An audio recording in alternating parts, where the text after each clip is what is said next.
শুরুতেই হেডলাইন্স। মৃতদেহ নিয়ে ব্যবসা করতেন সন্দীপ ঘোষ। আরজিকর হত্যাকাণ্ড নিয়ে বিস্ফোরক তথ্য সামনে এলো। এবার শুনুন বিস্তারিত খবর। আরজিকর হত্যাকাণ্ড ঘিরে ফের এক বিস্ফোরক তথ্য সামনে এলো। আবারও একটি মারাত্মক অভিযোগ উঠেছে প্রাক্তন অধ্যক্ষ সন্দীপ ঘোষের বিরুদ্ধে। এদিকে কলকাতা হাইকোর্টের নির্দেশের পরেই আরজিকর কাণ্ডের তদন্তের ভার হাতে নিয়ে সিবিআই, যদিও এরপর এক সপ্তাহের বেশি সময় পার হয়ে গেলেও এখনও কাউকে গ্রেপ্তার করতে পারেননি সিবিআই। এরই মধ্যে সন্দীপ ঘোষকে একাধিকবার সিজিও কমপ্লেক্সে ডেকে জিজ্ঞাসাবাদও করেন সিবিআই। এবার সেই সন্দীপের বিরুদ্ধে উঠে এলো আবারও এক চাঞ্চল্যকর তথ্য। মৃতদেহ নিয়ে ব্যবসা থেকে বেআইনি আর্থিক লেনদেন সবেতেই জড়িয়ে সন্দীপের নাম।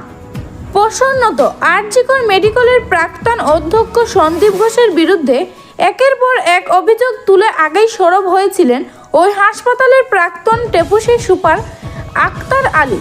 তবে তার দাবি, সেদিন রাতেই আইনজীবীকে নিয়ে টালা থানায় অভিযোগ জানাতে গেলেও পুলিশ এফআইআর নেয়নি। সেই সঙ্গে অভিযোগ উঠেছে যে পুলিশের তরফ থেকে বলা হয়েছে, যেহেতু আরজিকর মেডিকেল আর্থিক বেনিয়মের অভিযোগ খতিয়ে দেখতে ইতিমধ্যেই সিট গঠন করেছে রাজ্যের স্বরাষ্ট্র দপ্তর, তাই এখন আর এফআইআর করা যাবে না, শুধুমাত্র লিখিত অভিযোগ নেওয়া হয়। এই প্রসঙ্গে আক্তার আলী জানান, ওনার কিছু পেটুয়া কোম্পানি ছিল, ওরা এসব ঘুরিয়ে ফিরে এইসব কাজ করত। উনি ডেট রেজিস্টার সরিয়ে দিতেন, এমনকি মৃতদেহ নিয়ে এক প্রকার চোরাচালানা করতেন। আসলে সন্দীপ ঘোষ একজন মাফিয়া ছিলেন। তবে এই বিষয়টি নিয়ে হাইকোর্টের দ্বারস্থ হওয়ার সিদ্ধান্ত নিয়েছেন আরজিকর মেডিকেল কলেজের ওই হাসপাতালের প্রাক্তন ডেপুটি সুপার আক্তার আলীর আইনজীবী তরুণজ্যোতি তিওয়ারি। আরজিকর কাণ্ডে লাগাতার 5 দিন বিজেপির ধর্নায় কর্মসূচি শ্যামবাজারে।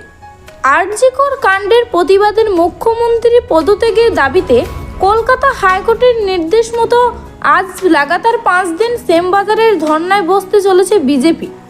প্রতিদিন দুপুর 12টা থেকে রাত 9টা পর্যন্ত কর্মসূচি চলবে বলে জানিয়েছেন বিজেপি রাজ্যের সভাপতি সুকান্ত মজুমদার। এদিন শ্যামবাজারের ধর্নায় মঞ্চ পরিদর্শন করেন রাজ্যের সভাপতি। সেই সময় সুকান্ত মজুমদার সাংবাদিকদের মুখোমুখি হয়ে বলেন, দেশের শীর্ষ আদালতের নির্দেশ থেকে স্পর্শ হয়ে গেছে রাজ্যের পুলিশ প্রশাসনের উপর সুপ্রিম কোর্টের আস্থানে, তাই আরজিকর মেডিকেল কলেজের নিরাপত্তার দায়িত্ব সিআইএফসিকে দিয়েছে সুপ্রিম কোর্ট।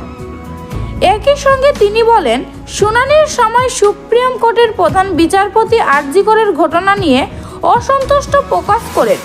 যে প্রশ্নগুলো তুলে ধরেছেন তারই মধ্যে বেশ কিছু ইতিমধ্যেই সাংবাদিক বৈঠক থেকে তিনি নিজে মুখ্যমন্ত্রীর উদ্দেশ্য করেছিলেন। কেন এই ঘটনাকে প্রথমে আত্মহত্যা বলা হয়েছিল?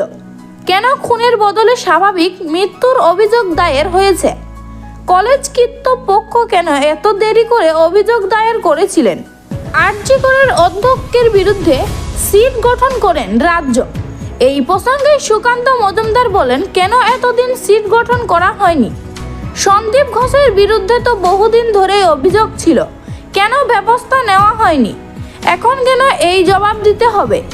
একই সঙ্গে তিনি অভিযোগ করেন, মুখ্যমন্ত্রী টিভি চ্যানেলে ইন্টারভিউ দিতে দিতে বারবার নির্যাতনের নাম বলে দিয়েছেন, এই বিরুদ্ধে কেন ব্যবস্থা নেওয়া হয়নি?